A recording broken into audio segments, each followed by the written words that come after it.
如果有一日嘅時間留俾西安，拇指沉浸喺歷史裏邊，呢份攻略帶你穿越時空，上晝漫遊未來，下晝沉醉書海，感受古都最前沿嘅脈搏。上午等我哋闖入長安雲呢座超級造夢空間，鎮館之寶28米高嘅莫比烏斯環，永無止境，寓意住科技探索永不停歇。呢度擁有500幾件沉浸式互動展品，絕唔係傳統嘅請勿觸摸。你可以親手操作，喺遊戲中理解科學原理，無論係大人定係孩子，都能夠找到屬於自己嘅興奮點。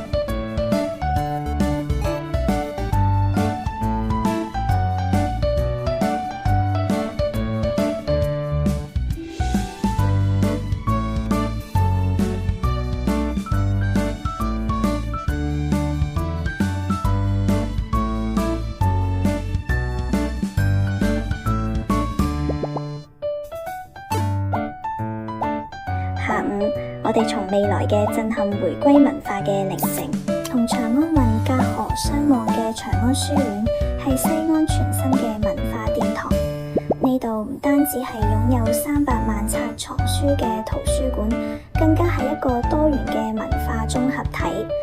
你可以喺閱讀家空間圖選文創，喺百年古舊書店感受墨香，甚至仲能通過 VR 技術探訪大秦帝國。呢度完美詮釋咗何謂古今交融。一日行程規劃：上晝遊覽長安雲科技館，感受科技嘅衝擊；下晝至傍晚沉浸喺長安書院，享受閱讀與文化嘅寧靜。兩地距離好近，交通便利。實用小貼士：科技館周1、周2閉館，書院周1閉館，請合理安排時間。科技館互動性強，建議留足3個鐘。書院免費，非常適合作為旅途中嘅休息點。從雁盒科技到人民書香，呢個就係西安為你準備嘅雙重驚喜。快將呢份攻略加入你嘅旅行清單啦！